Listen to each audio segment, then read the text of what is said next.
One, that the definition of pressure was a force per area. We're going to probe pressure and the units for pressure a little more in this section.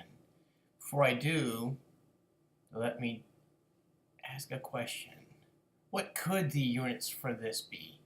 Well, the typical units for force might be newtons, and the typical unit for area might be square meters, right? So this would be a decent unit. It turns out we're going to be using other units, but just to give you just to get your head into this before we get started, that would be decent. Newtons per meter squared. That's what we're going to be talking about is force per area in section 5.2. So to remind you, pressure is generated by gas particles hitting an area, right? So as they hit this area, this impact generates a force. That guy hits that right there. And the more of these guys that are hitting this area, the more force there is per area, right? And pressure is equal to force per area, right? Can you see this has got a force here, and then this is maybe a width, and this is a length, and area is equal to length times width, right? Can you see? So you've got some area here, and that's what's represented by this picture. All right, now let's think about particles in a jar. Suppose that you've got these little. Can you see these spheres as little gas particles? Obviously, they're way blown out of proportion, right? You can't. Gas particles are so small you cannot see them. But suppose that you could, and they were represented by these red spheres here. Can you guess which of these would have a greater pressure? Right? There's going to be more. Here's the wall of the container. And you've got these particles that are colliding with that wall, right? Oh, that's bouncing off that way maybe. This one looks like it just bounced off. Okay, can you see that? Okay, but if you've got fewer particles in here, there's going to be fewer collisions. So pressure here is going to be less than the pressure over here, right?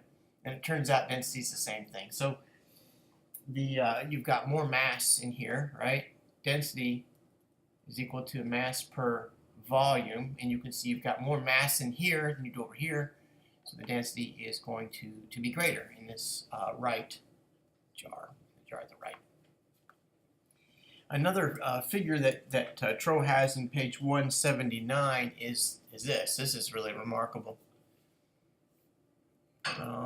So you've got, this is the pressure that you feel in your ears. So again, here's sort of these particles. This is probably, this is oxygen. This is probably nitrogen. Oxygen's typically given as red. That's the reason I know that. So, you know, your air is mostly nitrogen. So probably these blue diatomic molecules are meant to represent N2 in red, right? Because air is about 70% nitrogen, right? And a smaller percentage, 10, 15%, I'm going to say 15% O2. Hopefully I'm not way off on that.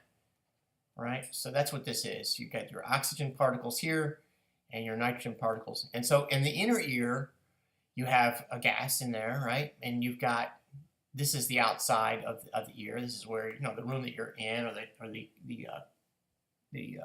cabin of the plane that you're riding in. Well, if the particles in the air that you're standing in become too few, right? Reduce external pressure. Okay, then the normal pressure inside your ear is going to push your eardrum out, and that's what causes the pain. So the eardrum bulges outward, causing pain. Check out these bones here, by the way. That's not what this is about, but you may remember this from biology class, right? These are your ossicles. Okay, and they are the hammer, the anvil, and the stirrup. I can't tell which is which. That's a U right there. I know that's the stirrup, right? I can see that because it looks like a stirrup.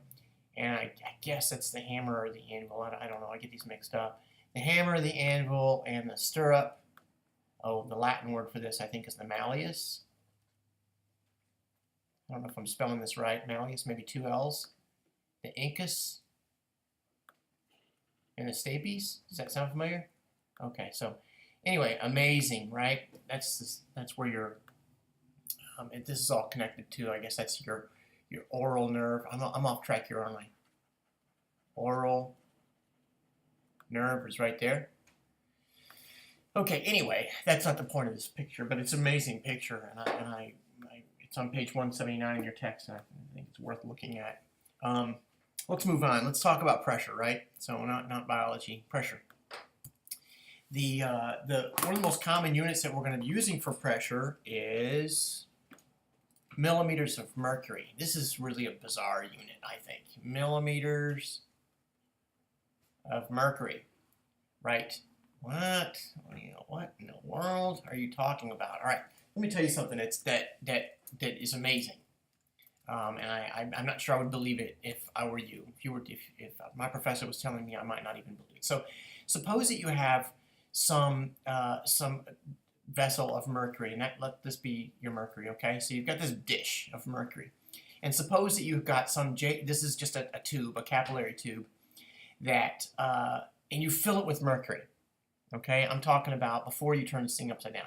So you fill it with mercury, and then after you fill it, you've got this tube, right? And your mercury actually is going to make a meniscus, an inverted meniscus, okay?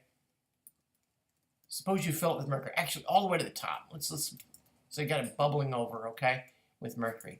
And then you invert it into that dish of mercury. What's going to happen? You would think that would, since it was full, right, before you put it in here, that this would all be mercury. And it's not. It's the weirdest thing. It is not mercury. What happens is the mercury will fall down because it's so heavy, right? It's massive. And it's going to leave a vacuum behind it, right? Now, there is going to be a little bit of mercury vapor in here. Very small amount of mercury vapor. It's practically a vacuum, all right? That's amazing. So here's the bizarre thing now, and I never would have believed this if somebody told me. It turns out that the distance between this and the surface here, the surface inside the tube, and this surface here is 760 millimeters. What? What are you talking about? What if you have a dish? I'm going to draw another dish here, okay? This is on your book. You know your book explains it, so I'm only just going through some of the things that would have bothered me. Suppose I had a really long tube, okay? Really long tube. That's a really ugly tube, isn't it? So suppose I had a really long tube, and I filled it with mercury, and then I inverted it. And here's my little mercury. I'm going to put wavelets there. Let's pretend wavelets, just to show you it's a liquid, right? So I invert that in there, and what's going to happen is the mercury inside the tube is gonna fall down. How much? You're not going to believe it. It's going to come down here.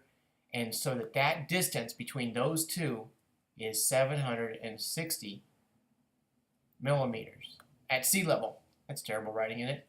760 millimeters at sea level, okay? Wow, that's bizarre. So you might have like a meter of vacuum up here. 1 meter of vacuum here. And over here, maybe only one. I can't tell what that is. 760, maybe that might be 2 inches. 2 inches. So the thing that dictates how far the mercury is going to, can I call it sagging? How far is the mercury going to sag down in here and make a vacuum? It's not how much vacuum is there. No, it's dictated by this. How much mercury is here. Yeah, that's just bizarre. I'm not even going to try to explain it anymore. I myself wouldn't believe it if my professor told me. Reason I know it's true is because I've seen it and I know it works. Okay, so the height of a mercury above the surface in a capillary tube with a vacuum above it is going to be 760 millimeters at sea level. All right, I know that's not a very satisfying slide, but I'm going to move on. So the reason that we say the reason that we use millimeters of mercury as a pressure unit is because this is defined by, well, it's I am simply not explaining this well. I think I'm gonna either re-record this or drop it and move on. The reason we use millimeters of mercury as a pressure unit is because this is one way to define. This is one apparatus that's been used to measure pressure. Wow. All right, I'm gonna move on. I may just delete this slide out. Okay, so some common units of pressure. As I said before, we could just use Newton and meter squared as a unit, and it turns out we have a name for that, and it's a Pascal. I'm going to change my color here. That was a horrible explanation of that last slide, wasn't it? A Pascal. So a Newton per square meter is a Pascal, and remember, pressure is equal to force per area, right? And the SI unit for force is Newton, and the SI unit for area is meter, or rather meter squared, right? Length squared. Okay, so Pascal is a common one. Another one is PSI. So PSI at sea level, what are you breathing right now? It's close to 14.7 PSI. How much air do you put in your tires? If it's a car, it's about 40 PSI. If it's a bicycle, it's, I don't know, 80 PSI. If it's a road bike, it's 100 PSI. That's pretty tight. Okay? So PSI this is something that we use a lot. Millimeters of mercury is something that we use a lot because of the way that the apparatus that we've used to measure pressure. So, as we said, it's sort of a bizarre unit. But it's 1 millimeter of mercury is a torr, okay? So, and there's 760 torr at sea level, okay? And then atmosphere is another one that we use, and that's here. Okay, so this is really just a conversion table, and the most common thing you're going to be asked to do in a section like a most common question from section 15.2 is going to be just to convert, okay? So suppose I give you 14.7. Suppose I give you some measure in PSI, and I ask, what is it in atmospheres? Well, you've got to come over here, and you've got to do a conversion, right? You've seen me do this before. These cross off. We're left with atmospheres. I mean, we can see it's 1, right? But here's the reason it's 1, because there's 14.7 PSI per atmosphere. Those cross off, and it's 1 atmosphere. All right, so let's do a practice problem and then drop this. A high-performance road bicycle tire is inflated to a total pressure of 132 psi. This is a seriously high-performance road bicycle tire. Usually they're closer to 100. So let's say, convert this. What is its pressure in millimeters of mercury? So 132 psi, and I'm looking for millimeters of mercury. Okay, so I'm going to set this up as psi, millimeters of mercury. I'm going to go to my table, and the table is on page 180. Page 180. And the table says that that the pressure at sea level, 14.7 psi, which is equal to 760 millimeters of mercury. So if these two are equal to each other, I can use a conversion factor right here and simply say 14.7, 760. Okay, so what I put in my calculator, I put 132 times 760 divided by 14.7. And then we'll do sig figs in the end, and we'll be done with this video. 132 times 760 divided by 14.7 is equal to 6824.4 8, 9, 8. Okay, let's go back and ask ourselves. There's 3 sig figs here. Gosh, the table says exact. Remember that? I'm looking at it right now, page 180. The table says exact, so this is exact. And this, it does not say exact for 14.7. So this is 3 sig figs. And it looks like 3 sig figs is going to be my answer. 3 sig figs. So this has to be reported as 6,820